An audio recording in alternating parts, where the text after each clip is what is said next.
Listen to this one and ask yourself, why is no one covering this story? There is a fake bond scam. We think. Two middle-aged Japanese men reportedly caught trying to cross from Italy into Switzerland with $134 billion in bonds. $134 billion, remember that number.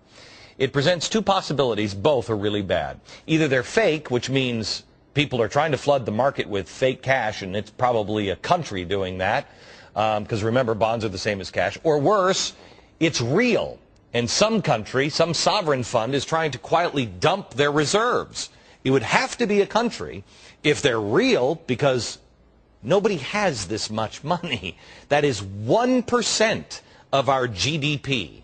With me now is Joe Weisenthal. He is the editor of BusinessInsider.com. Joe, you surprised this isn't everywhere? I'm stunned. It's a really interesting story. Either of the scenarios you suggest, real or fake, I just wish there were more talk about it. I wish the Treasury would talk about it, or some of the mainstream press would go after them for some answers. We just got no comment from the Treasury Department. They said, we have received your question about U.S. bonds. We've received your question about U.S. bonds seized at the Italian border. These bonds are evidence in an ongoing investigation. We will not be able to comment at this time. Sorry, we can't be more help, U.S. Treasury. $134 billion of bonds. Can we put the chart up on which countries have that much? Here are the top foreign holders of U.S. Treasuries. China, $763 billion. Japan, $685. United Kingdom, $152 billion. Russia, $137. The value of the smuggled bonds, $134 billion.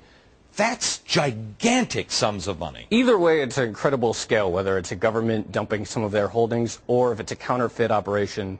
It's unlike anything we've ever seen, not just in size, but also sophistication. The fact that it's this long before they can just dismiss them as being fake or say these are real. Right. So who would have the technology to fake that? Would that be North Korea? I would imagine any government that prints currency could probably procure a printer, extremely high quality printer. Right. So this would be you think only possibly a government would be able to do this?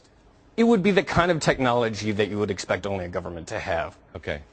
And if they are real, this is what people. Well, every day the market wakes up to some news of someone in Russia or China or Japan making some comment on the dollar. Either they're getting nervous about holding it, or some days they come out and say they're confident in the dollar. But the market's completely on edge on this question: will foreign governments keep buying our debt?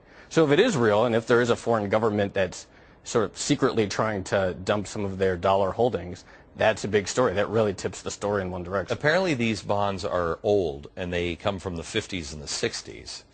Well, that's one of the questions that makes people question its veracity. These types of bonds, Kennedy bonds, supposedly would be issued in the 50s or 60s.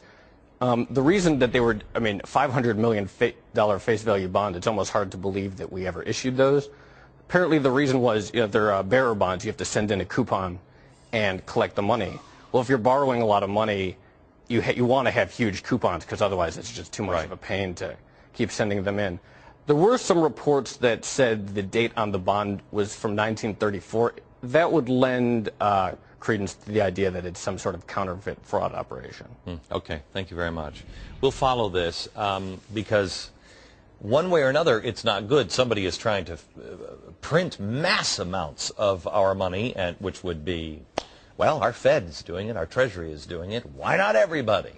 And the other is people are starting to tire of our nonsense here.